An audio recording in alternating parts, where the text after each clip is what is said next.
Subida del muerto, en el camarote. A muchos les suena el término subida del muerto, como algo que le pasa a la abuela, al primo o a la vecina. Pero en carretera, arriba de un tráiler, esa cosa agarra otro peso. No es solo se me subió el muerto, es quedarte atrapado en tu propio cuerpo, encerrado en un camarote donde no hay nadie que te pueda escuchar. Y ahí empieza la leyenda de hoy. Los operadores la conocen como la subida del muerto en el camarote. Y el caso más famoso es el de Beto, un trailero de años de experiencia que juraba no creer en nada de esto. Él mismo lo dice al inicio del video que se hizo viral. Yo no le tengo miedo a fantasmas, le tengo miedo a quedarme sin frenos. Esa noche descubrió que hay cosas peores que perder los frenos. Beto venía de una jornada larga, de esas donde el reloj se te hace enemigo, carga pesada, entrega contrarreloj, clima húmedo, el parabrisas todo sucio de bichos aplastados. Llevaba horas viendo puro negro adelante, solo iluminado por sus faros y de repente, cada tanto, por las luces lejanas de otro camión. Ya traía los ojos pesados, la espalda rígida y esa sensación rara en el cuello que te avisa que ya diste más de lo que tu cuerpo aguanta. Decidió orillarse en un paradero improvisado, de esos donde apenas hay 3 unidades estacionadas, un baño feo y un puesto que ya está cerrado. Apagó el motor, dejó solo el ventilador del camarote, corrió las cortinas y se recostó boca arriba. Él tenía la costumbre de revisar 3 veces los seguros de las puertas. Esa noche también lo hizo. Incluso se escucha en el audio. Seguro, seguro. Ahí está. Y luego, silencio. Al principio fue ese sueño raro que da cuando te quedas dormido de golpe. Sientes que caes, sientes que das un brinco. Él cuenta que tuvo la sensación de que el tráiler seguía avanzando aunque estaba estacionado, como cuando sueñas que frenas tarde. Quiso girarse de lado para acomodarse mejor. Y ahí fue cuando algo no cuadró, no pudo. Abrió los ojos. Veía el techo del camarote, la sombra de la cortina, el tablero con luz tenue filtrándose. Todo estaba en su lugar, pero su cuerpo no respondía. Ni los brazos, ni las manos, ni el cuello. Solo la respiración, cortita y pesada, como si alguien le hubiera puesto una tabla en el pecho. En el video se escucha primero el ruido del viento afuera, y luego, muy claro, el portazo. La puerta del lado del copiloto se abre y se cierra de golpe. Él mismo lo describe. Fue como si alguien jalara la puerta con coraje, como cuando te subes enojado. Esa puerta, supuestamente, estaba con seguro. Beto, en su cabeza, empezó a maldecir. Pensó que era un asaltante. Intentó levantar el brazo, nada. Intentó girar el cuello, menos. La respiración se le aceleró, pero su cuerpo estaba tirado como un costal. No podía ni tragar saliva bien. Luego vinieron los pasos, lentos, pesados, subiendo por el lado de la cabina. No eran los golpecitos nerviosos de alguien ligero, eran pisadas firmes, como de alguien grande, cansado, o con mucha intención de quedarse ahí. El camarote vibraba apenas con cada paso. Él cuenta que escuchó cómo el asiento del copiloto crujía, como si alguien se sentara ahí primero. Después, el colchón donde él estaba acostado empezó a hundirse poco a poco, del lado derecho. Primero apenas, como si hubiera puesto una mano. Luego más, como si esa cosa hubiera ido acomodando su peso encima de él, sin prisa, segura de que Beto no podía hacer nada. Él veía el techo, pero sentía clarito el colchón hundiéndose, el pantalón pegado a la piel de las piernas por el sudor, el corazón reventándole en el pecho sin poder gritar. Pensó, ya valí, aquí me van a matar y nadie se va a enterar. Hasta la mañana, intentó mover los dedos de las manos, nada. Los pies, tampoco, el cuerpo entero era un bloque. En ese momento sintió 2 manos frías, duras, apoyarse en su pecho. No era el peso de alguien que se recarga tantito, era un peso completo, como si alguien se le hubiera sentado encima, clavando las rodillas a los lados de su cintura. El aire se le fue. Quiso inhalar profundo y apenas pudo jalar una bocanada. No vio una cara como en película, no vio ojos rojos ni colmillos. Él dice que lo que vio fue peor, una especie de bulto oscuro, con forma de mujer, pero sin rasgos, como si hubiera una figura arriba de él, hecha de sombra concentrada, pegada a su pecho. Lo único que distinguía eran los dedos largos, apretando su camisa, como si trataran de agarrarle las costillas desde afuera. La cosa se inclinó hacia su oído. Él sentía el frío pegarle en la cara, el olor raro, a metal, a humedad vieja, a ropa guardada demasiado tiempo. Y ahí escuchó la frase que lo persigue hasta hoy. No fue un grito ni una voz demoníaca, fue un murmullo bajito, casi tranquilo, pero pegadito al oído. Ya te vi, ya eres mío. Esa línea se quedó grabada en el audio, aunque baja. Si le subes el volumen, se distingue algo. Muchos dicen que es sugestión, que la mente rellena el ruido. Otros juran que se oye clarito. Lo que sí se escucha perfecto es el quejido ahogado de Beto. Desesperado, con el corazón a mil, se concentró en una sola cosa: mover un dedo del pie. Eso se los han dicho 1000 veces en relatos de parálisis del sueño, y él lo había escuchado en pláticas de café. Lo intentó una, otra vez. Nada. Hasta que sintió que el dedo gordo del pie izquierdo dio un pequeño tirón. En ese momento, todo su cuerpo reaccionó, como si le hubieran desconectado algo. Pegó un grito que no terminó de salir. Se incorporó de golpe, sudando, con el pecho ardiendo y las manos temblando. La cabina estaba vacía. La puerta del copiloto, cerrada. Los seguros puestos. Afuera, solo el ruido de la carretera lejana y el viento. Ni un alma. Se tocó el cuello y sintió la piel caliente, irritada. Cuando se vio en el espejo, tenía marcas rojas alrededor, como si lo hubieran agarrado con fuerza. No eran dedos claros, pero sí parecían manchones que dibujaban un agarre. Le tomó una foto con el celular, las manos todavía temblándole. El video que se hizo famoso no es de la parálisis en sí, claro. Lo que circula es la grabación que él hizo después, todavía dentro del tráiler, con la voz quebrada, enseñando su cuello y contando lo que acababa de vivir. Yo sé que van a decir que estoy loco, que estoy cansado, lo que quieran, dice. Pero aquí afuera no hay nadie. Y esta puerta estaba con seguro.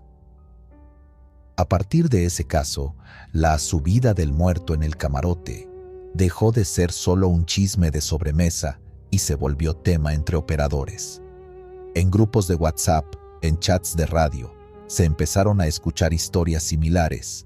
El que sintió que alguien se le acostó en las piernas, el que no podía mover ni la lengua, el que escuchó cómo alguien rebuscaba en los cajones y al despertar todo seguía igual, excepto por las marcas en el cuerpo. Médicos y psicólogos lo explican como parálisis del sueño. El cuerpo se queda apagado mientras la mente ya despertó. El cerebro mezcla sueños con la realidad y arma todo ese show. Y sí, tiene lógica, más con traileros que manejan jornadas absurdas, llenas de estrés, café, mala alimentación y poca cama. Pero hay detalles que a muchos no les cuadran. En el tramo donde le pasó esto a Beto, algunos recuerdan la historia de una chava que murió años atrás, tratando de llegar a la frontera pidiendo aventón. Otros hablan de una mujer que se subía a los camarotes para robar y acabó linchada en una gasolinera. Nadie se pone de acuerdo. Lo que sí coincide en varias versiones es la figura femenina y la sensación de peso insoportable en el pecho. Un operador de Chihuahua, al escuchar el relato de Beto, escribió: "A mí me pasó igual, pero yo sentí que me hablaba como si me conociera". Otro, de Veracruz, Aseguró que la voz no le dijo nada, solo se rió bajito.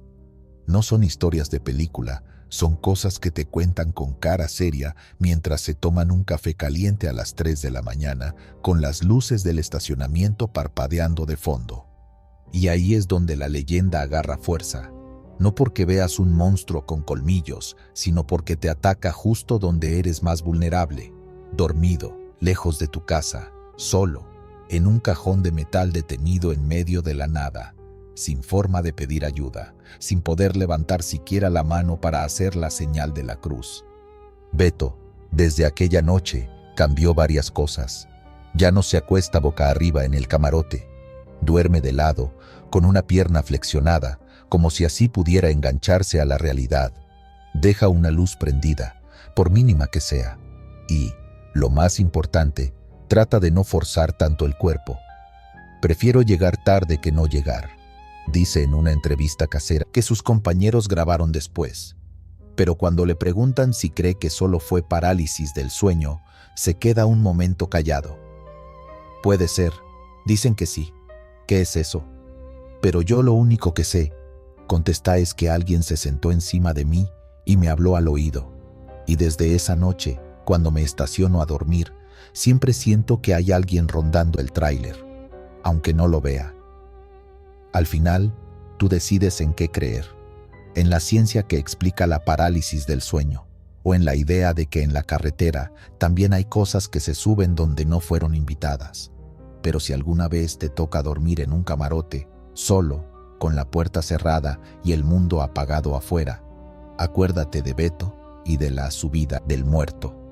Si despiertas y no puedes mover ni un dedo, no intentes gritar. Concéntrate en los pies, en un solo dedo, y reza lo que sepas. Y si llegas a sentir el colchón hundirse a tu lado, un aliento frío pegado al oído y una voz bajita diciéndote que ya eres suyo.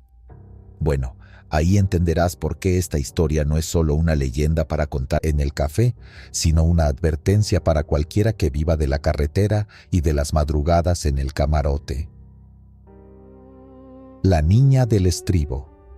Dicen que en carretera uno se acostumbra a ver de todo: accidentes, animales cruzando, gente caminando a horas en las que nadie debería estar ahí.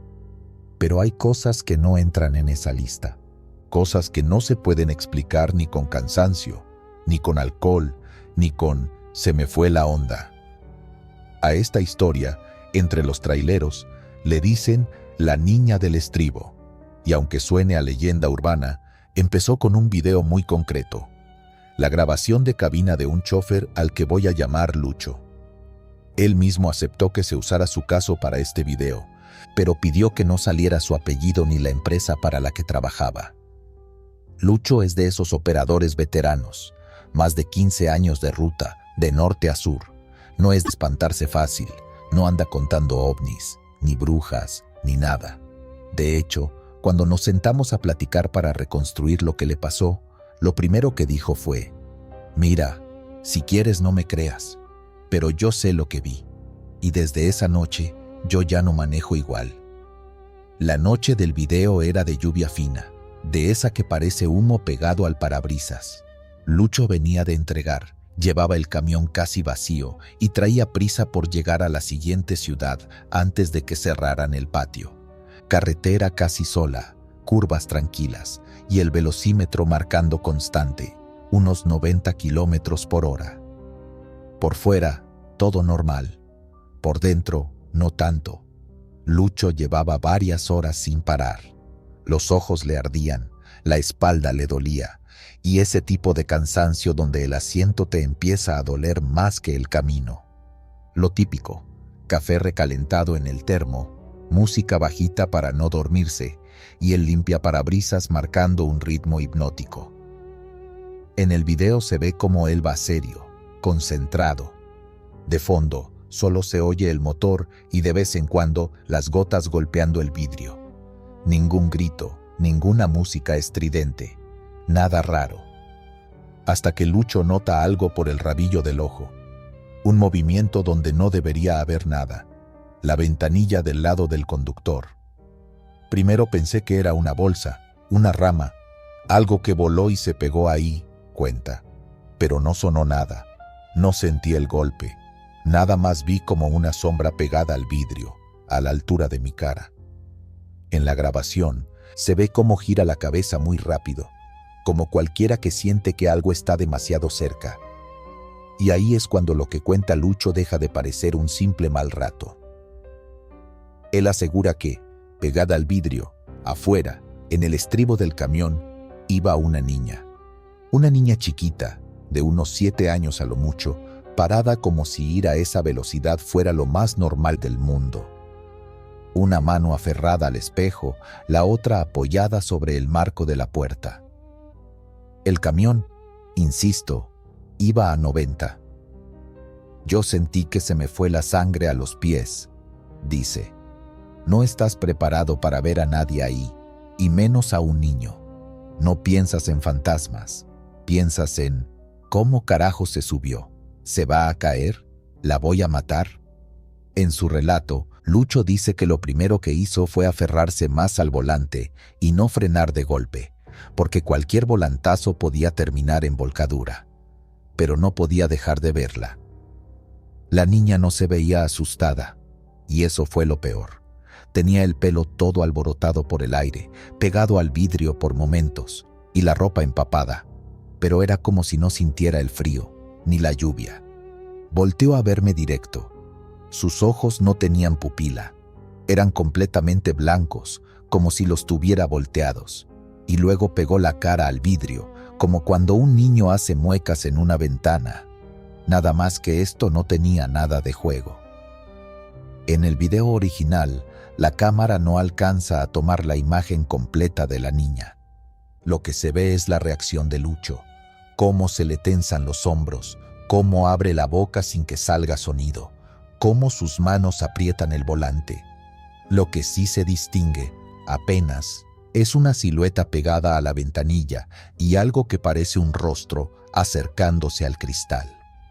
Lucho dice que ella abrió la boca como si gritara con todas sus fuerzas, una expresión de terror eterno, como si llevara años congelada en ese grito. Pero él no escuchó nada, solo el rugido del viento y del motor. Verla gritar sin que saliera sonido lo descolocó más que cualquier aparición. Quise decirle algo, no sé qué, agárrate, espérate, lo que fuera, pero la garganta no me respondió. Sentía un zumbido en los oídos, como cuando pasas por al lado de un tráiler a toda velocidad. Me ardían los ojos, me sudaban las manos, y aún así no podía dejar de verla de reojo.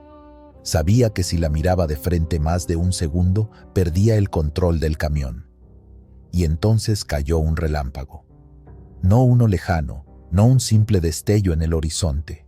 Un flash blanco, directo, que iluminó toda la carretera por un segundo, como si alguien hubiera prendido una cámara gigante. Ese resplandor se refleja en el video. Todo se vuelve blanco por un instante. Y justo ahí, cuando la luz lo cubre todo, la silueta desaparece. Lucho jura que, en ese microsegundo de claridad, ya no había nadie en el estribo, ni niña, ni sombra, nada. Solo la carretera mojada, el espejo vibrando y la sensación de que el camión pesaba el doble. Me tardé varios segundos en reaccionar. Me di cuenta de que estaba conteniendo la respiración. Cuando volví a inhalar, sentí el pecho apretado, como si hubiera estado bajo el agua. Bajé la velocidad poco a poco, sin frenar en seco, y me orillé en el siguiente tramo donde vi un poco de espacio. Cuando por fin se detuvo, puso las intermitentes, apagó la radio y se quedó un momento con las manos en el volante, temblando. No quería voltear a la ventana, no quería mirar el espejo, no quería bajar. Al final, respiró hondo, se limpió el sudor de la frente con el dorso de la mano y volteó. No había niña, no había nadie afuera, solo lluvia, oscuridad, carretera. Pero el vidrio no estaba limpio. En la ventanilla, a la altura de su cara, había una marca de vaho, como cuando alguien respira fuerte contra el cristal. Y encima de esa mancha, bien definidas, 2 manos chiquitas dibujadas en el polvo del vidrio. No eran líneas perfectas, sino el rastro de dedos mojados, como si unas manos diminutas se hubieran apoyado ahí hace segundos. Ahí fue donde me quebré, admite. Porque si me dices que fue imaginación, va, que el cansancio, que la noche, pero esas marcas no se hacen solas. No eran mías, no eran de nadie más. Yo no traigo niños en el camión, y no había nadie en la carretera. Lucho no se quedó a investigar mucho más. Volvió a arrancar, esta vez despacio, con las intermitentes puestas más tiempo del necesario. En el video se nota cómo, a partir de ese momento, su postura cambia. Va más pegado al volante, mira los espejos a cada rato, como si esperara que algo se volviera a sujetar del camión. Cuando llegó a la siguiente gasolinera, bajó todavía pálido. Uno de los despachadores lo vio raro y se acercó a preguntarle si estaba bien. Lucho solo alcanzó a decir que necesitaba un café y tantito aire. Mientras llenaban el tanque, el muchacho de la gasolinera, curioso, se acercó al lado del conductor. Lucho lo vio hacer una mueca y señalar la ventanilla. «Oiga, ¿traía chamaco o qué?», le dijo, medio riéndose, medio incómodo. Aquí se le quedaron las manos. Lucho se levantó casi de un brinco del estribo y se acercó al cristal. Las mismas marcas seguían ahí. Las dos manos pequeñas, los dedos cortos, como de niño. El de la gasolinera pasó el trapo para limpiar y las marcas se borraron, pero él mismo notó algo más. «Está caliente el vidrio», comentó, como si alguien hubiera estado pegado aquí hace un rato. Esa frase fue la que terminó de hundir el estómago de Lucho, porque afuera seguía lloviendo, hacía frío, y no había razón para que el vidrio del lado del conductor estuviera más tibio que el resto del camión. En la mesa de los traileros, la historia corrió rápido. Uno le contó a otro, y ese otro juró que, tiempo atrás, en ese mismo tramo, un operador había perdido a su hija en un accidente. Dicen que se le subió al camión en un patio, que la niña quería viajar como los grandes, y se quedó dormida en el estribo, detrás de la cabina. El padre arrancó sin verla, y en una curva cerrada, la niña se resbaló. No alcanzaron a frenar. ¿Es cierto? ¿Existió esa familia? No hay actas en el video, no hay recorte de periódico pegado en pantalla que lo confirme.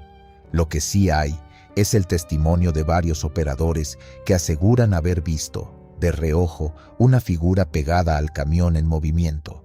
A veces una niña, a veces solo unas manos que se agarran del metal y se sueltan cuando alguien voltea.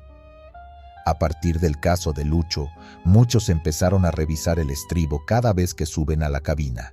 Hay quienes rezan antes de arrancar, otros, más escépticos, solo se ríen y dicen que es sugestión, pero aún así, al pasar por ese tramo de noche, bajan un poco la velocidad, por si las dudas. Lucho, por su parte, hizo algo que muy pocos traileros hacen. Entregó la grabación de su cámara de cabina para que quedara registro. No porque quiera fama ni vistas. De hecho, él mismo casi no entra a redes. Lo hizo como una especie de descarga, de «ahí está, no me lo guardo».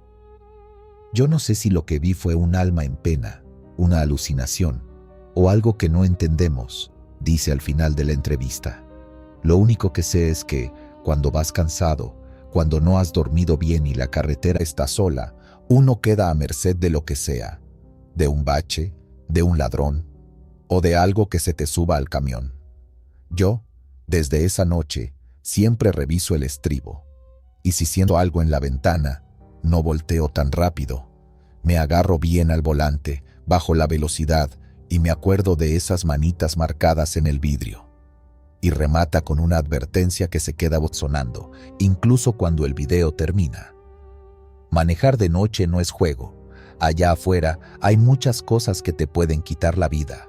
Algunas las ves venir, otras se te cuelgan al camión sin hacer ruido. Si un día sientes que alguien se te pega a la ventana mientras vas a todo lo que da, recuerda que, a veces, no eres el único que quiere llegar a casa. Hay quienes se quedaron en el camino y siguen buscando dónde subirse. Muñeco de la defensa. En la mayoría de las carreteras largas, sobre todo en las de carga, es normal ver tráileres con peluches amarrados en la defensa. Un osito, un Snoopy ya despintado, algún personaje de caricatura lleno de tierra. A veces los ponen por los hijos, a veces por pura cura, a veces dicen que dan suerte. Esta historia nace de ahí, de algo que se supone que era un simple adorno. Al operador le vamos a decir Chuy, como todos le decían en la base. Hombre de ruta larga, Kenworth rojo, siempre con la cachucha chueca y un humor muy sencillo. Esa mañana estaba parado en un paradero polvoso, de esos que huelen a diésel, a aceite quemado y a tacos recalentados. Tenía rato viendo el frente de su camión, como si algo le faltara. Del camarote sacó un muñeco tipo vaquero, parecido a Woody, pero viejo, desteñido, con el sombrero chato y un ojo medio flojo.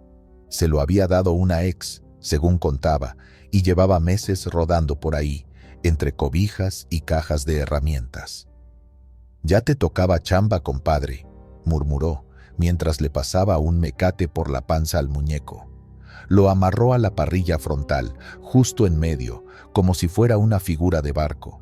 Ajustó los nudos con las manos llenas de grasa y se echó para atrás a verlo. El muñeco quedó mirando al frente, sonrisa congelada, listo para ver mundo, como dijo Chuy entre risas. Esa fue la primera vez que algo se sintió raro, aunque él no lo registró en el momento. Cuando terminó, tuvo una ligera sensación de incomodidad, como si el muñeco estuviera demasiado alto, demasiado al centro. Se encogió de hombros, subió a la unidad y siguió el viaje. La verdadera parte fea comenzó en la noche, muchas horas y muchos kilómetros después. La carretera iba casi sola, línea recta, monte a los lados, algunos focos naranjas a lo lejos marcando las entradas a ranchos.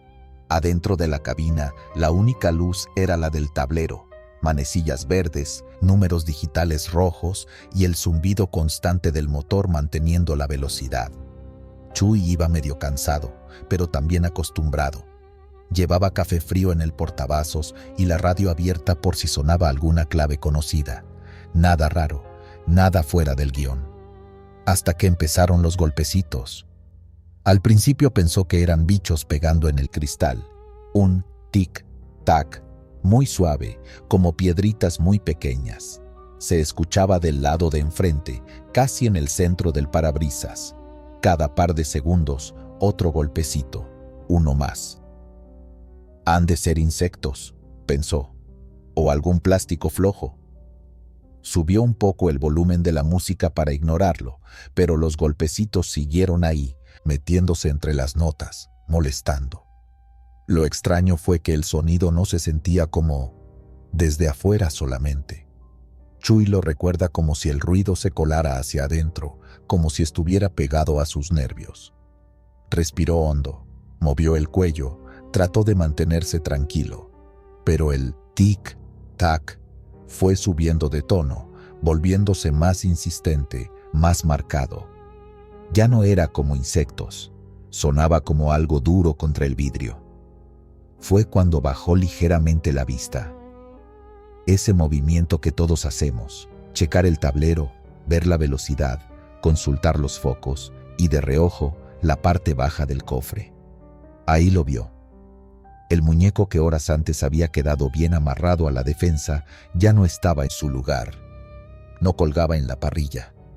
Ahora estaba más arriba, pegado al cofre, agarrado como podía con sus bracitos de tela a la base de los limpiaparabrisas. El viento lo golpeaba, la tela se movía, pero de alguna forma se mantenía allí.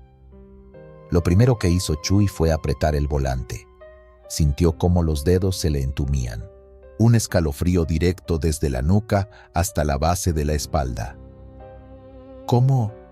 No terminó la frase. El muñeco, con esa sonrisa fija y los ojos de plástico, giró la cabeza. No rápido, no como en película exagerada. Lento, incómodo, como si el plástico crujiera por dentro. Lo suficiente para que quedara viéndolo directo a él, a través del vidrio. Chuy sintió que se le secaba la boca. El golpecito cambió de tono. Ya no era un tic-tac. Ahora era un sonido de raspón, como uñas o metal fino arañando el cristal. El muñeco levantó una de sus manos. Entre los dedos de tela traía una navajita, de esas de juguete, pero que alguien había afilado. La empezó a pasar por el parabrisas de un lado a otro, lento, despacio. Trrr, trrr. El sonido le taladró el oído. No era tan fuerte como para romper el cristal, pero sí para poner los nervios de punta. Chuy sentía la vibración en los dientes. Cada vez que la hoja rozaba el vidrio, algo dentro de él le decía: no parpadees, no le des la espalda, no lo pierdas de vista. El problema era la carretera. No podía simplemente frenar a lo loco. Traía peso, venía a buena velocidad y todavía faltaba bajar un tramo con ligera pendiente. Pero cada segundo con ese rasguño en el parabrisas lo hacía sentir más y más al borde. El muñeco seguía mirándolo. No hablaba. No se movía más que lo necesario para rayar el cristal. El viento nocturno lo hacía vibrar, pero la navaja se mantenía firme, marcando pequeñas líneas que apenas se notaban a contraluz. Chuy tragó saliva, los hombros rígidos, el cuello caliente. Una parte de su cerebro buscaba explicación. La cuerda se soltó, se atoró en el cofre. Es mi imaginación. Estoy cansado. Pero luego el muñeco inclinó la cabeza hacia un lado. Fue un gesto mínimo, como si estuviera curioso. Eso fue lo que lo quebró. Pisó el freno. El tráiler se sacudió, el peso en la caja empujó, las llantas cantaron sobre el asfalto. El cinturón le clavó el broche en el pecho. El muñeco salió disparado hacia arriba, rebotó en el borde del cofre y desapareció hacia la oscuridad, tragado por el viento y la noche. El camión terminó casi en el acotamiento. Por unos segundos solo se escuchó el motor bajando de revoluciones y el latido de su propio corazón en los oídos. Chuy se quedó quieto, con las manos apretadas en el volante.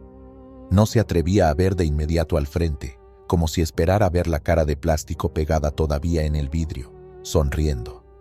Cuando por fin levantó la vista, el parabrisas estaba limpio, sin muñeco, sin navaja, solo los pequeños rayones, delgados, marcados como si un niño hubiera jugado a dibujar líneas en el vidrio. Se quedó ahí un rato, respirando profundo, tratando de que le dejara de temblar la pierna. Luego encendió las intermitentes, se bajó con la lámpara en mano y revisó el frente. Nada. No había muñeco en la defensa, ni en la parrilla, ni en el cofre, ni tirado en el asfalto unos metros atrás. Caminó algunos pasos con la luz apuntando a la orilla de la carretera, buscando esa figura de tela aplastada, el sombrerito de vaquero, el ojo flojo. Nada. Se lo llevó un carro, se dijo. Voló y lo agarró el viento. Quedó por ahí en el monte. Quiso creerlo. Subió otra vez, se quitó la gorra para secarse el sudor de la frente y siguió el camino. Ya no puso música. Solo dejó la radio abierta, por si alguien hablaba. Más adelante se detuvo en una gasolinera donde suelen caer varios de ruta. Bajó más serio de lo normal. Mientras llenaban el tanque, se fue al área de mesas donde unos 3 operadores estaban cenando. Uno de ellos, un señor de barbacana, lo miró con curiosidad. «Traes cara de que viste algo feo, Chuy». Chuy dudó un momento, pero terminó contando lo del muñeco. No adornó mucho. Solo dijo que se había soltado, que había acabado en el parabrisas y que parecía que lo miraba mientras rayaba el vidrio con una navajita. Uno de los otros traileros se rió, pensando que era broma. El de barba, en cambio, dejó el tenedor a un lado. «Te lo dijeron, ¿no?», le comentó. «Que no andes recogiendo cosas que no son tuyas. Menos juguetes, menos de carretera». Chuy frunció el ceño. «Ese muñeco era mío». «Bueno, me lo regalaron». El viejo negó con la cabeza. No sabes de dónde viene. No sabes quién lo tuvo ni por qué lo dejaron ir. ¿Nunca has oído de los peluches de defensa que se cobran algo? Y ahí, en esa mesa, salió lo que se cuenta desde hace años, que hay juguetes que se quedan cargados cuando los niños mueren en accidentes. Que si alguien recoge ese peluche del acotamiento y se lo cuelga al camión para la suerte, en realidad se está llevando algo más pegado, algo que no siempre quiere ir mirando el paisaje nada más. Yo supe de uno en la Libre a Querétaro, contó el veterano. Un osito azul que volvía a aparecer en la defensa aunque lo tiraran. Primero solo se movía con el viento. Luego empezó a taparle las placas al operador. Luego el foco. Hasta que una noche se le plantó frente a la parrilla como si estuviera clavado ahí. Esa misma noche el chavo se volcó. Chuy no quiso seguir preguntando. Pagó su cena, se subió al Kenworth y decidió que no volvería a colgar nada en la defensa. Nunca. Pensó que ahí quedaba la historia. Un mal rato, mucho cansancio, algo que su cabeza exageró. La mente hace cosas raras de madrugada, y más en carretera. Eso se repitió durante días, como para convencerse. Hasta que, una semana después, el muñeco de la defensa apareció de nuevo. Fue en otro paradero, más adelante, rumbo contrario, casi a medianoche. Chuy estaba estacionado, revisando llantas, cuando vio llegar otro tráiler. El operador, un joven que no había visto antes, bajó con audífonos puestos, una energía muy tranquila. Se acercó al frente de su camión con algo en la mano. Chuy no prestaba atención hasta que vio el color. Un café desteñido, sombrerito chato, la misma forma. Lo sintió en el estómago antes de que el cerebro lo procesara. Era el mismo muñeco, mismas costuras flojas, mismo ojo que no embonaba bien, incluso la mancha oscura en un costado que parecía quemadura de cigarro. Lo amarró el chavo a la defensa de su unidad, riéndose solo, igual que había hecho Chuy días atrás. ¿De dónde sacaste ese peluche?, preguntó Chuy, acercándose con cuidado. Me lo topé tirado por ahí, en la carretera, contestó el otro, sin darle importancia. Pobrecito, estaba todo lleno de tierra. Hay que darle vista, ¿no? Para que vea mundo. Las palabras se le clavaron. Eran casi las mismas que él había dicho. Sintió la piel de gallina en los brazos. No lo cuelgues ahí, le dijo, más serio. Neta, quítalo. El otro se rió. ¿Por qué?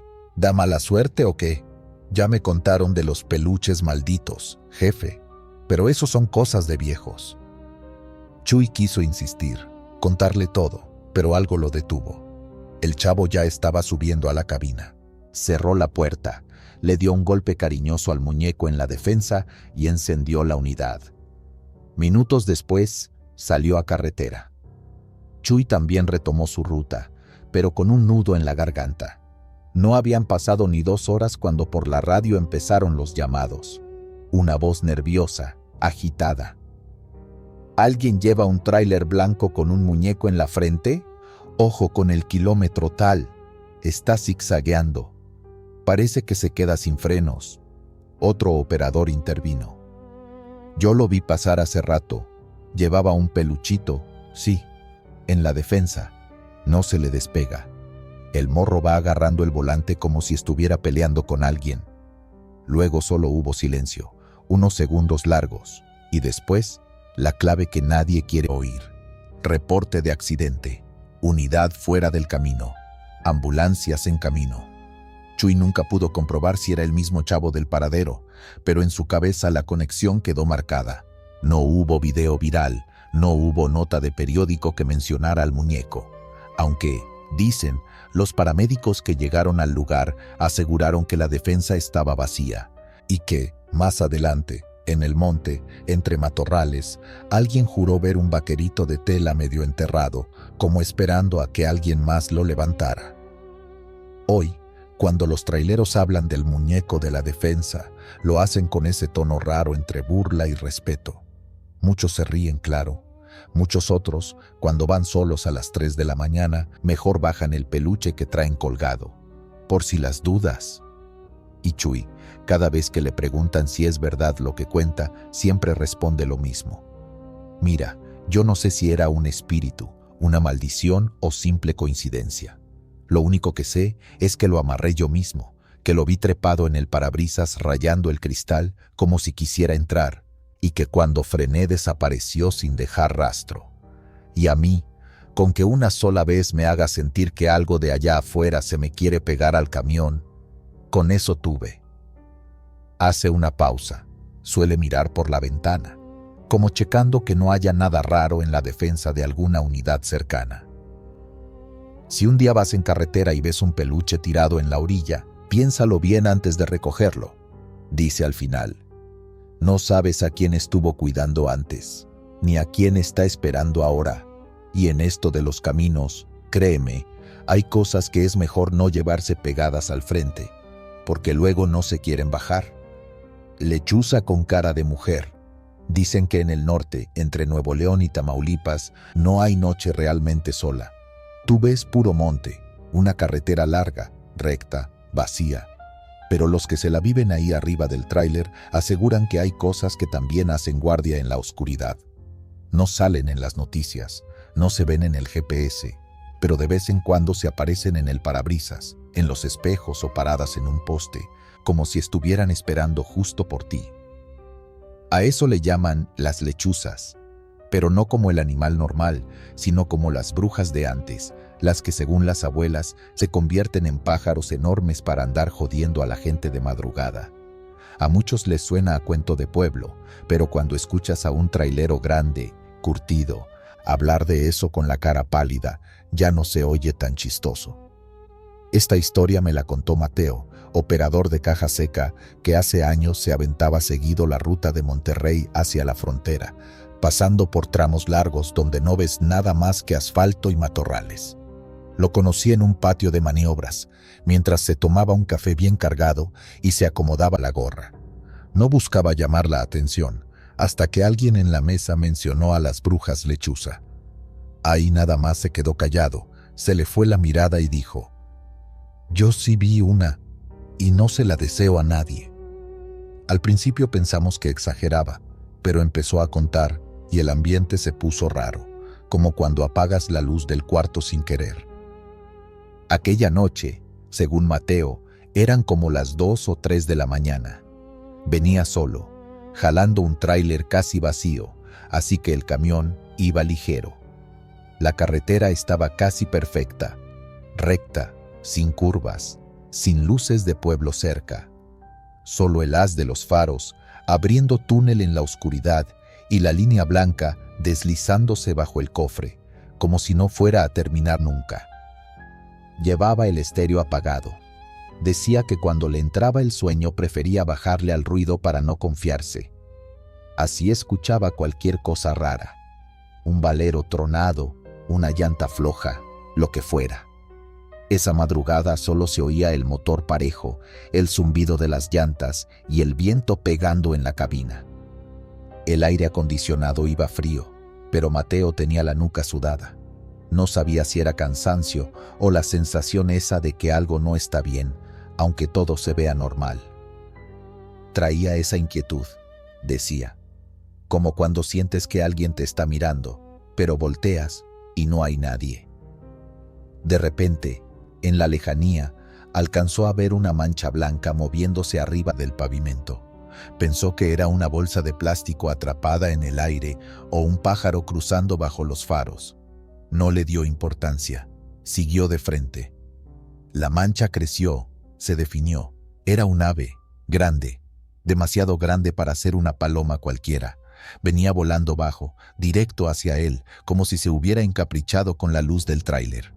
«¿Qué pedo con este bicho?», pensó, frunciendo el ceño. No bajó la velocidad. «Se quita solo», se dijo. «Los animales siempre lo hacen, pero este no». En un segundo lo tuvo encima. El golpe sonó seco, contundente. ¡Paf! El camión vibró. El vidrio del parabrisas tembló. Mateo pegó un pequeño brinco en el asiento. Sintió el impacto en el pecho, como si le hubieran dado un puñetazo directo al corazón. ¡Chin! Alcanzó a soltar, con el susto atascado en la garganta. Por reflejo, miró al frente. El ave no se había ido. Estaba pegada al parabrisas, aferrada con unas garras largas, amarillentas, que se hundían en el borde del cofre. Las alas, enormes, se abrían y cerraban, cubiertas de plumas blancas, algunas manchadas de algo oscuro que parecía barro o sangre seca. Cada aleteo hacía vibrar la cabina. Lo primero que pensó fue en quitarla de ahí, como si fuera cualquier animal atorado. Encendió de golpe los limpiaparabrisas, casi molesto más que asustado. Las gomas se movieron, chirriando sobre el vidrio, pero nada pasó. El ave no se movía ni un centímetro. «Quítate, bicho», gruñó Mateo, apretando el volante. Entonces el mundo se le fue al estómago. La cosa levantó la cabeza y giró. Despacio, 180 grados, como si el cuello fuera de trapo.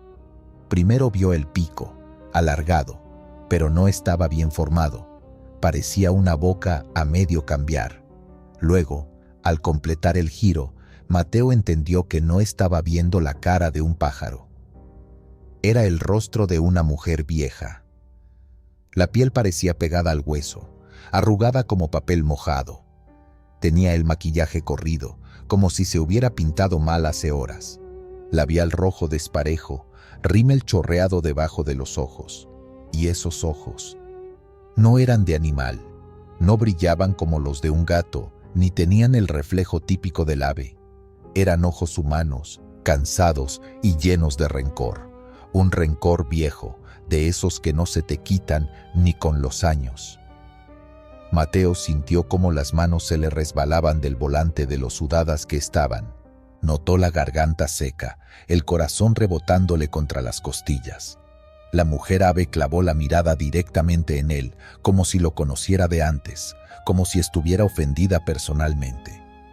Abrió el pico, y lo que salió no fue un chillido de pájaro, era una voz, rara, quebrada, como de abuela enojada, pero con un acento antiguo, palabras que Mateo apenas alcanzaba a entender. «Maldito fierro», escupió la criatura, «me rompiste el ala». La frase le cayó encima como agua helada.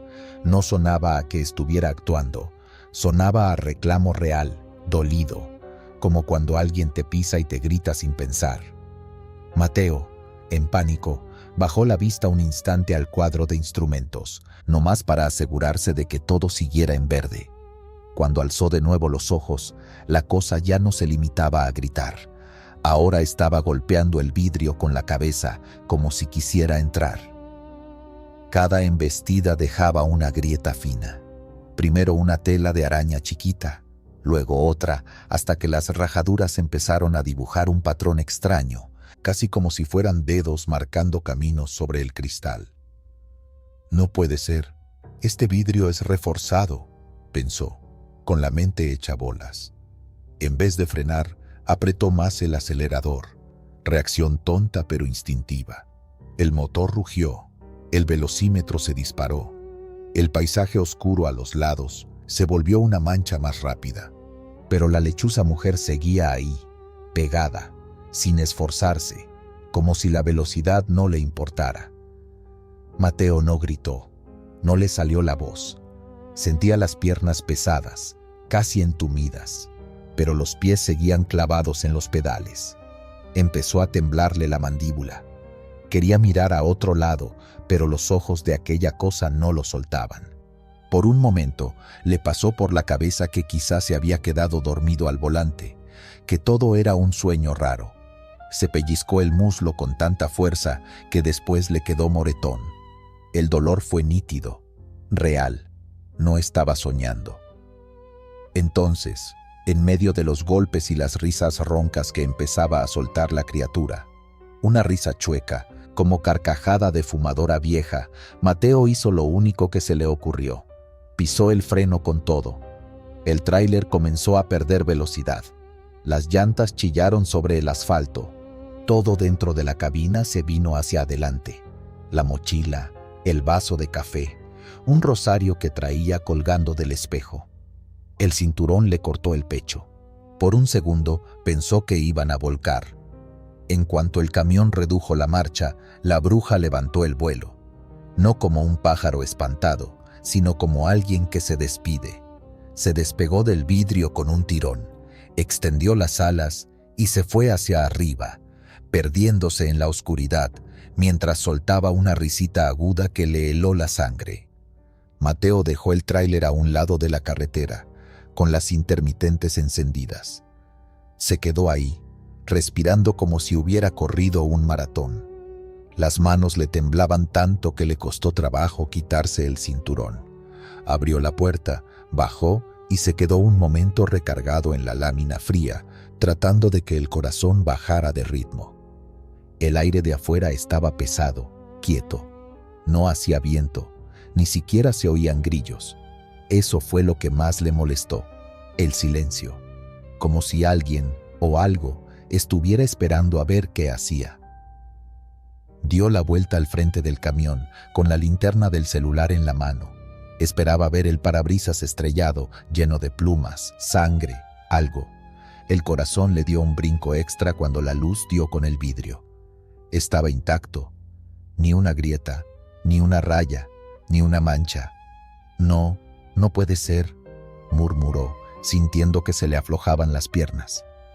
Se acercó más, pegó la frente al cristal un segundo, como para comprobar que no estuviera alucinando. El vidrio estaba frío, liso, como si nada hubiera pasado.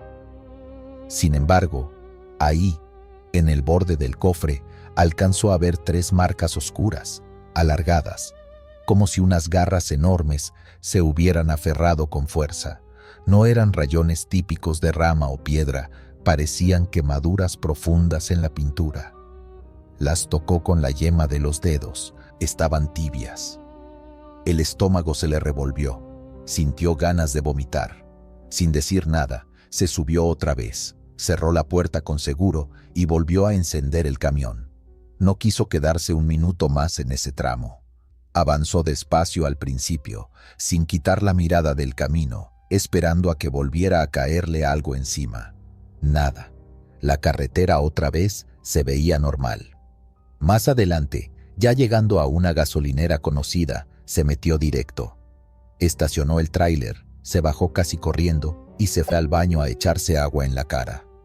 Cuando se vio al espejo, se dio cuenta de que estaba blanco, con los ojos vidriosos y las manos todavía temblorosas. Uno de los despachadores, que ya lo conocía, le preguntó qué traía. Mateo, todavía dudando, le contó lo básico: un pájaro enorme, el golpe, la cara de mujer, las garras, las marcas en el cofre. El señor, en lugar de reírse, se le quedó viendo serio. «No eres el primero al que le pasa por acá», dijo, bajando la voz. «Aquí la gente ya sabe. Si ves una lechuza blanca en la carretera, no la insultes, no le chifles, no le tires nada, y menos si la ves con cara de persona. Esas son brujas, compa, y se ofenden rápido». Le contó que en los ranchos de alrededor ya habían escuchado historias parecidas. Aves enormes que se plantaban enfrente de los carros, mujeres viejas que aparecían sentadas en las bardas y luego se echaban a volar, chillidos raros que se oían encima de los techos. Que algunos les rezaban, otros les aventaban agua bendita y que incluso había quien les dejaba monedas o cigarros en las cercas para que no se metieran con los suyos. «Si te volvió a ver», remató el despachador, «más vale que cuando regreses le lleves algo, aunque sea un Padre Nuestro, pero no la vuelvas a maldecir». Mateo se rió nervioso, pero la idea se le quedó clavada. Esa misma semana, cuando tuvo que hacer la ruta de regreso, pasó por el mismo tramo con el Jesús en la boca. Bajó la velocidad, dejó el estéreo apagado y antes de llegar soltó casi en susurro: «Mire, señora, yo no quise faltarle al respeto. Si anda por aquí otra vez, nomás déjeme pasar, no vengo a hacerle daño». No vio nada esa vez, pero, ya en patio, Al revisar el cofre con calma, notó que las marcas de garras seguían ahí, ya no tibias, pero tampoco deslavadas por el polvo ni por la lluvia de los días anteriores, como si fueran tatuajes en la lámina. Desde esa noche, me dijo Mateo mientras acababa su café, yo ya no me burlo cuando alguien habla de brujas, compa. Y cuando voy de noche por allá, si veo cualquier ave blanca, mejor bajo la mirada y le hablo bonito. Total, no pierdo nada. Ahí quedó su relato. No trató de convencer a nadie. Tampoco se puso a adornar. Solo lo contó así, como le salió, con pausas y con esos silencios raros donde se nota que la persona está reviviendo lo que dice. Habrá quien escuche esto y diga, era el sueño, era el cansancio. Seguro fue un buitre y la mente hizo lo demás. Está bien. Cada quien se queda con la versión que le acomoda.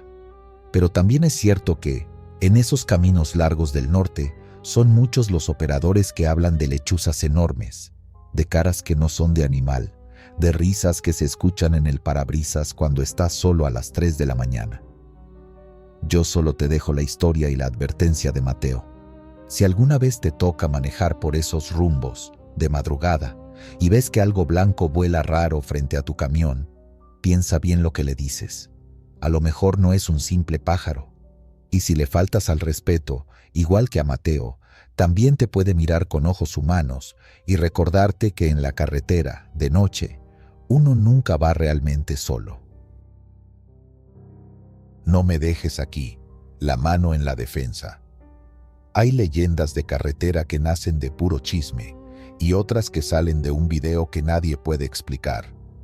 Esta, la de No me dejes aquí, empezó así, con un trailero llamado Gustavo, un atropellado que nunca encontraron y una mano que no quería soltarse de la defensa. Gustavo lo cuenta siempre igual, sin adornos, como si todavía estuviera viendo todo frente a él.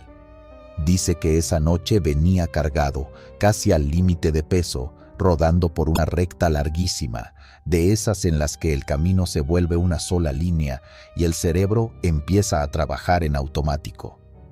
Eran como las 2 y cacho de la mañana. Llevaba varias horas sin parar. El único ruido era el motor, el aire pegando en los espejos y la vibración constante del volante. El tipo de ruido que te arrulla y también te descuida. En un punto, no recuerda el kilómetro exacto, sintió un golpe seco debajo de la parrilla. Nada dramático, nada de película. Solo ¡pum! Un brinco raro, como si hubiera pasado encima de algo duro y blando al mismo tiempo. Seguro fue un perro, pensó. Ni siquiera frenó. Aflojó poquito el pie. Miró un segundo por el retrovisor. Oscuridad total. Sin luces atrás, sin nada. El tráiler siguió jalando y él solo se quedó con la sensación en el estómago, esa cosquilla incómoda que te dice que algo no cuadró, pero que decides ignorar. 50 kilómetros después, el remordimiento le ganó al sueño. Vio un paradero medio vacío, con solo 2 Torton estacionados, y decidió orillarse. No tanto por el perro, sino porque le empezó a entrar la idea de que tal vez no era un perro. Apagó el motor. El silencio le cayó encima de golpe. Se bajó con la lámpara en la mano, todavía medio pegado al asiento, las piernas dormidas de tantas horas sentado. En el aire olía a diésel, a tierra, a comida recalentada de fonda y a algo más, un tufo metálico, dulce, que no tardó en reconocer. Se fue directo al frente del camión. Cada paso se le hacía más pesado. Cuando alumbró la defensa, se le cortó la respiración. Primero solo vio manchas oscuras secas, salpicadas en el cromo, pero cuando bajó la luz, ahí estaba, atorado entre los fierros, colgando hacia abajo, un brazo humano, completo, arrancado desde el hombro, con el hueso asomándose entre carne y ropa hecha trizas. El mundo se le vino encima. Sintió que la garganta se le cerraba. Las piernas le temblaron tanto que tuvo que apoyar la mano en el cofre para no caerse. La lámpara le bailaba y el haz de luz se movía de un lado a otro, como si estuviera borracho. Y entonces, la parte que nadie le cree hasta que ven el video. La mano empezó a moverse. Primero un dedo, luego otro, como si alguien estuviera probando si todavía podía cerrar la palma. Los nudillos crujieron, los dedos se abrieron, se estiraron completos y luego se cerraron en puño otra vez, como cuando alguien despierta de una siesta y necesita que la sangre vuelva a circular. Gustavo se dobló de la náusea. Vomitó a un lado de la llanta, casi sin tiempo de hacerse para allá. Le ardía la nariz, le lloraban los ojos, le daba asco y miedo al mismo tiempo. «Esto no puede estar pasando», decía en voz alta, como si hablar lo hiciera menos real. La mano no lo soltaba, literalmente. Giró la muñeca hacia la parrilla del camión, buscó la rejilla como si supiera dónde estaba y se aferró al metal. Los dedos se metieron entre los espacios, apretando con una fuerza que no tenía sentido en algo que se suponía muerto. Y fue ahí cuando todo se puso peor. Con el motor apagado, con las llaves en la bolsa de la chamarra, Gustavo sintió cómo el tráiler daba un pequeño tirón hacia atrás. Al principio pensó que era su mareo o el piso desnivelado del paradero, pero entonces vino otro jalón y otro. El camión de 10 toneladas empezó a moverse en reversa. Despacito, pero firme, como si algo, desde el frente, lo estuviera arrastrando hacia atrás, hacia la carretera, hacia el punto del impacto. Gustavo se quedó helado. Escuchó el rechinar profundo de las llantas fijas sobre el pavimento, el quejido de la suspensión, el metal que protestaba. No había viento, no había pendiente, nada. Solo él, el camión, el paradero medio vacío y esa mano tirando. «Ya, suéltame», gritó, sin pensar a quién le hablaba. El eco de su voz se perdió en la noche. La mano siguió apretando. Los dedos se le marcaban blancos, tensos. Cada jalón era más fuerte. El camión dejaba líneas negras en el piso, como marcas de quemón, pero se seguía deslizando, centímetro a centímetro, rumbo a la salida. Gustavo reaccionó por puro instinto. Se subió de un brinco a la cabina, giró la llave y encendió el motor con las manos temblorosas. Metió primera, pisó el acelerador como si quisiera arrancar el asfalto. El tráiler gruñó, vibró completo y se quedó donde mismo. Ni para adelante, ni para atrás. Solo el rugido del motor peleando contra algo que no veía. Miró por el parabrisas. Ahí seguía el brazo, pegado a la defensa, la mano aferrada a la rejilla. Y mientras más aceleraba, más sentía el jalón en sentido contrario. No venía de atrás, no venía de una pendiente, venía de ella, de esa cosa pegada al frente. Por un segundo, en medio del caos, le pasó algo absurdo por la mente. Si esto se voltea, ¿qué va a decir el seguro? La cabeza humana tratando de meter lógica donde ya no hay. Quitó el pie del acelerador. El motor bajó de revoluciones. El camión volvió a moverse en reversa. Otra vez el rechinido largo, desesperante. Gustavo imaginó el tráiler regresando solo, sin conductor, hacia el lugar del atropellamiento, kilómetros hacia atrás, guiado por una mano que no aceptaba haber quedado tirada en la carretera. Se lanzó otra vez fuera de la cabina. Tenía que hacer algo, lo que fuera. Entre nervios y rabia, buscó la caja de herramientas. Encontró una barra, una especie de palanca vieja llena de grasa. Volvió al frente con las piernas flojas y el corazón golpeando tan fuerte que le zumbaban los oídos. «Suéltame, por favor», murmuró, sin darse cuenta que ahora le hablaba como si fuera una persona. Alumbró con la lámpara. El brazo seguía entero, la piel manchada de tierra y sangre, la ropa desgarrada. Pero lo que más lo desequilibró fue ver las uñas. Estaban sucias, con barro reciente, como si esa mano hubiera tratado de arrastrarse sola por el pavimento antes de quedar atorada ahí. Metió la barra entre la defensa y el hueso, tratando de hacer palanca. La mano reaccionó. Los dedos se apretaron todavía más al metal. Gustavo sintió un tirón en los hombros, como si de verdad estuviera forcejeando con alguien vivo al otro lado. «¡No me dejes aquí!». La voz no salió de ninguna boca. No fue clara, articulada, como de película doblada.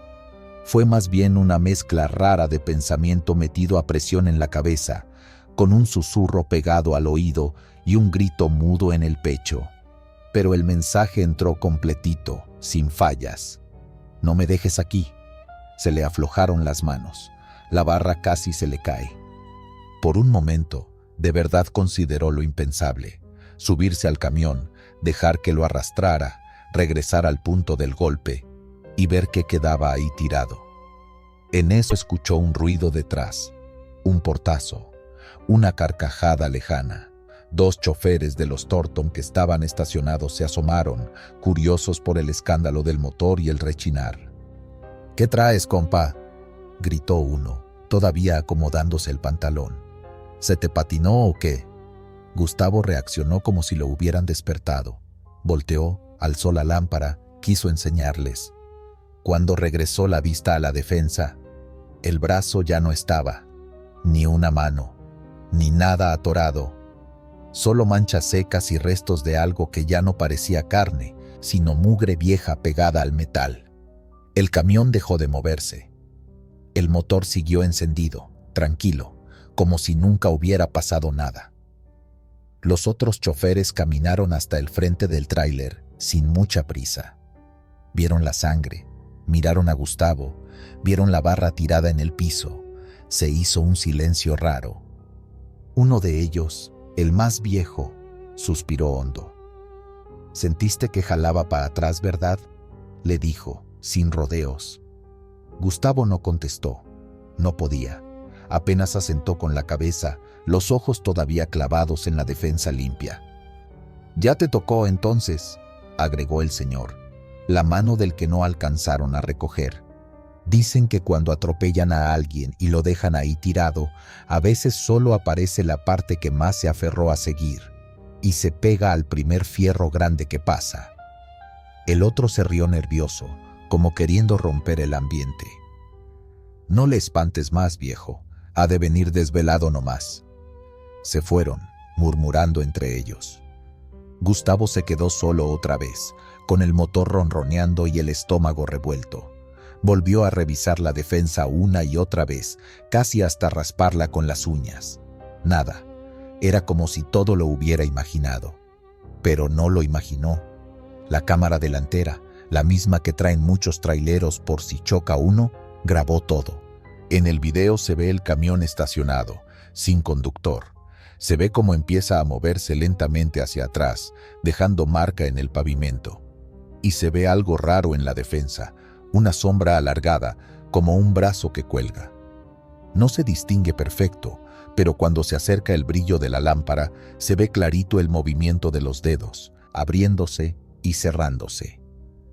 Ese clip, cortado y reenviado 1000 veces por grupos de WhatsApp y páginas de traileros, fue el que le dio nombre a la historia.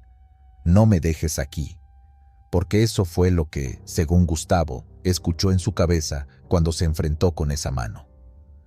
Desde entonces, en muchos patios de maniobra y gasolineras se escucha lo mismo, que si atropellas algo y sientes que fue más que un perro, te regreses, que no sigas como si nada, que no dejes nada tirado en la orilla. Y si algún día vas manejando de noche y al frenar en un paradero sientes que tu camión se mueve solito hacia atrás con el motor apagado, mejor no te confíes. Bájate, revisa la defensa, mira bien entre los fierros. Porque a veces no son fallas de freno, ni viento, ni pendiente. A veces es alguien que todavía no se resigna a quedarse en el asfalto y que se agarra de lo que sea para que lo regresen. Y si tú eres el que va al volante, recuerda algo, compa. El golpe desaparece del camino. Pero la culpa, cuando te alcanza, no te suelta tan fácil. Comida de la cachimba fantasma. A esta historia Entre los traileros ya le pusieron nombre: la comida de la cachimba fantasma.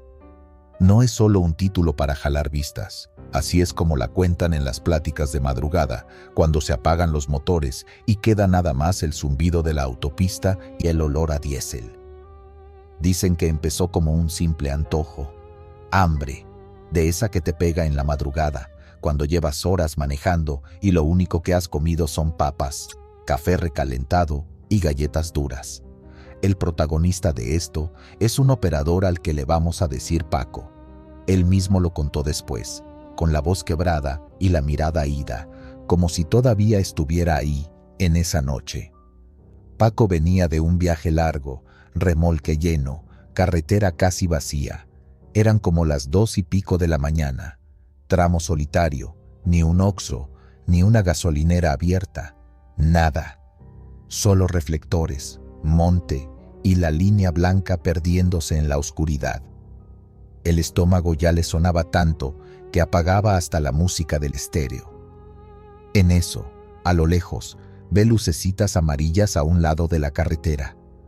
Al principio pensó que era una fogata o un carro descompuesto, pero a medida que se fue acercando, vio la silueta, un puesto rústico, de esos que les dicen cachimbas, con una lona vieja colgando de lado, un par de mesas de plástico y una olla grande echando vapor.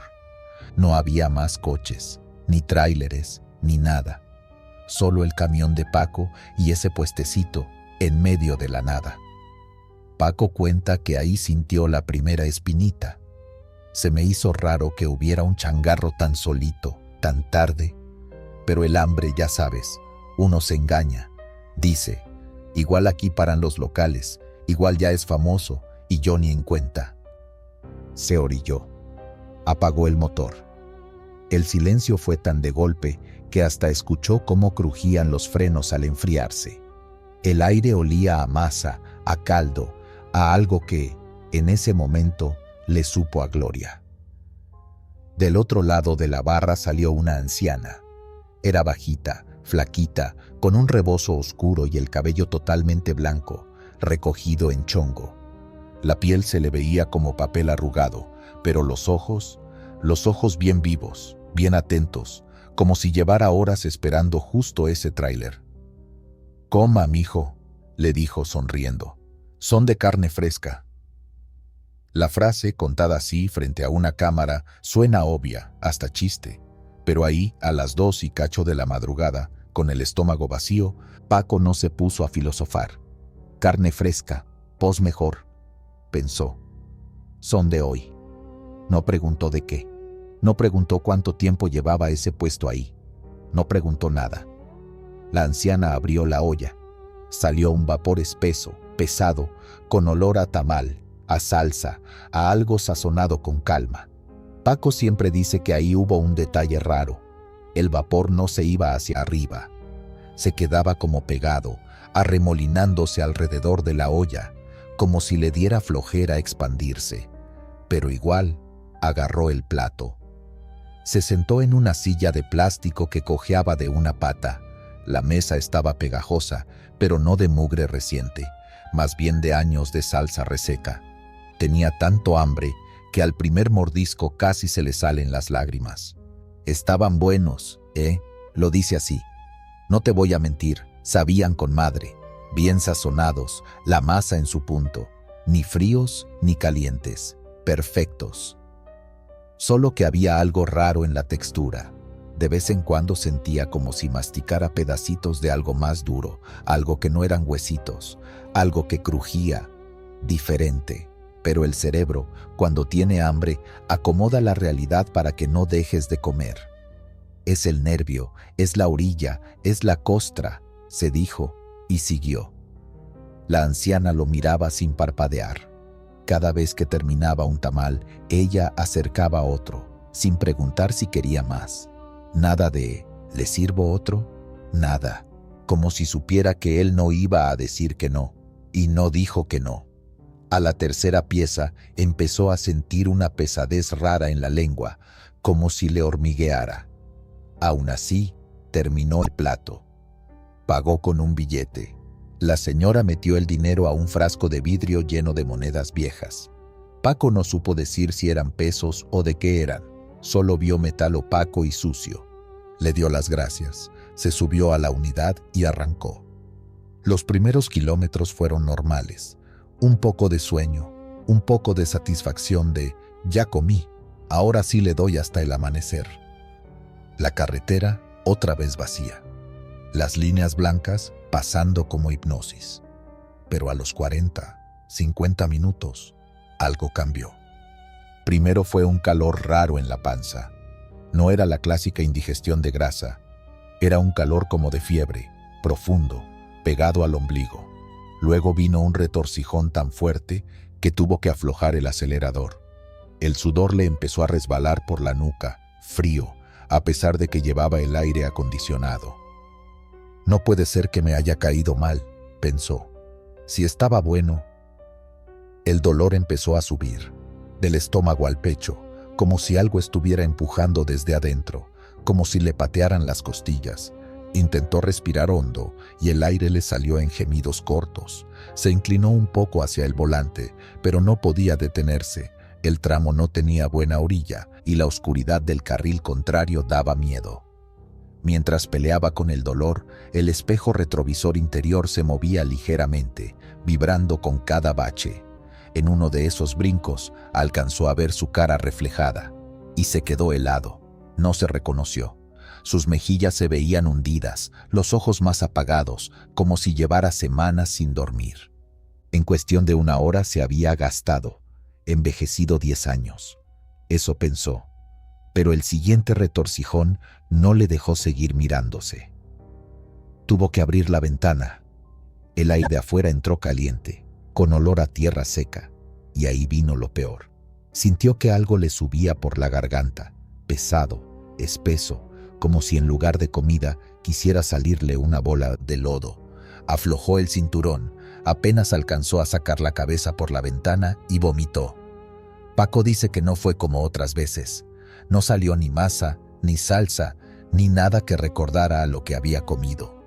Lo que cayó sobre el pavimento, iluminado por las luces del tráiler, era una pasta oscura, mezclada con tierra gris.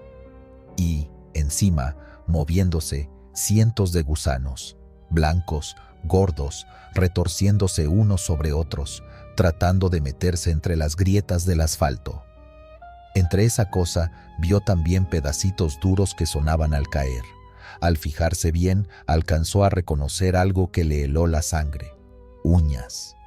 Uñas humanas, algunas completas, otras rotas y llenas de tierra, pegadas a la baba que acababa de salir de su propio cuerpo. Tuvo que cerrar los ojos para no seguir viendo. El olor subió de inmediato, un olor a panteón mojado, a flor marchita, a ropa guardada en un cajón que nunca se abre. Tragó aire, le ardió la garganta y siguió manejando, como en automático. No sabe cuántos metros avanzó así, semiagachado, con el estómago vacío pero todavía revuelto. En medio del pánico, volvió a mirar el espejo. Esta vez sí se detuvo, porque detrás de él, en el asiento, se veía una mancha oscura, una silueta. Cuando enfocó bien, la vio clara, la anciana del puesto, sentada derechita, con las manos sobre las rodillas, sonriendo como si fueran dos viejos conocidos. No había escuchado abrir la puerta, no había sentido peso extra cuando se subió, pero ahí estaba. «¿Están buenos los tamales, mijo?», escuchó, aunque los labios de la figura en el espejo casi no se movían. Paco cuenta que intentó girar el cuerpo para verla directamente, sin espejo. En cuanto rompió el contacto visual, el asiento estaba vacío, solo la tela gastada y una caja de herramientas tirada en el piso. Ahí fue cuando pensé, ya me estoy volviendo loco, dice. Pero la risa que escuchó después no era cosa de su mente. Era una carcajada vieja, cascada, pegada al oído, no venía de atrás ni de adelante. Parecía sonar adentro de la cabina, rebotando en el cristal, metiéndose en los huecos del tablero. Se le enchinó la piel desde los tobillos hasta el cuello. Subió el volumen de la radio para taparla. La risa siguió. Cambió de estación. Puro ruido. Interferencia, como cuando pasas junto a cables de alta tensión. En medio de la estática se colaban palabras sueltas. Carne. Fresca. Fresca. Por instinto, Paco buscó el puesto en el retrovisor exterior, pensando que a lo mejor no se había alejado tanto. Nada. Oscuridad total. Ni luces, ni lona, ni humo. Parecía que nunca hubiera existido. Al final logró llegar a una gasolinera donde había más unidades estacionadas. Se orilló casi de golpe. Bajó como pudo, todavía mareado, pálido, con la camisa pegada de sudor. Uno de los otros operadores se le quedó viendo. «Compadre, ¿estás bien? Pareces muerto». Paco fue al baño a lavarse la cara. Cuando se miró en el espejo del sanitario, se llevó otro susto. Ojeras profundas, piel ceniza, labios resecos, como si hubiera pasado una semana enfermo. Se levantó la camisa, con miedo de ver algo raro. No tenía marcas, pero sentía la panza como hueca, como si le faltara algo adentro. Esa misma noche decidió ir al médico de guardia en un poblado cercano. Lo regañaron, le dijeron que seguramente era infección por comida en mal estado, que era normal vomitar así, que le iban a poner suero y ya. Él intentaba explicar lo de los gusanos, lo de las uñas, pero el doctor nada más anotaba en una receta y le decía que estaba sugestionado, que era cansancio. Nadie le creyó, nadie, hasta que empezó a enseñar el video. Porque claro, el camión llevaba cámara interna, la típica que muchos traileros instalan para tener evidencia en caso de accidente o asalto. En el video se ve a Paco manejando, normal, y luego retorciéndose, abriendo la ventanilla, vomitando hacia afuera. La cámara no capta bien lo que cae al pavimento, solo se ve algo oscuro, moviéndose. Pero hay un momento, un solo cuadro, en el que, si le pones pausa, justo detrás de él, en el asiento, se alcanza a distinguir una figura, un bulto con forma de persona, con algo parecido a un rebozo sobre la cabeza y dos puntos blancos donde deberían estar los ojos. Esa captura es la que se filtró entre compañeros. De ahí salió el título del video y la leyenda. Varios conductores, al ver ese clip, dijeron algo que complica más la cosa, que esa cachimba ya no debería existir, que hace años, en ese mismo tramo, había un puestecito de una señora que vendía tamalitos de carne a todas horas, muy famosos por los sabrosos, hasta que corrió el rumor de que desaparecían personas cerca. Después encontraron restos humanos en una fosa no muy lejos de la carretera, y que tras eso, el puesto se quemó. Algunos dicen que la misma gente del pueblo, otros que fue un accidente. El chiste es que, según ellos, ese lugar quedó abandonado. Ni un negocio, ni una casa, nada, solo monte. Entonces, ¿en qué cachimba comió Paco? ¿Qué olla abrió esa noche? ¿A quién le pagó con billetes y, al día siguiente, al regresar con otro operador para buscar el lugar, no encontraron ni una mesa, ni una lona, ni la marca de las llantas de su tráiler en la orilla? Paco, desde esa noche, no volvió a comer en puestos que no conociera de día. Bajó de peso sin proponérselo. Dice que a veces, cuando tiene mucha hambre y se aguanta, le regresa de golpe el olor a ese tamal. Masa caliente, carne bien sazonada, mezclada con un tufito a tierra húmeda. Y de inmediato, se le revuelve el estómago. La leyenda se regó rápido.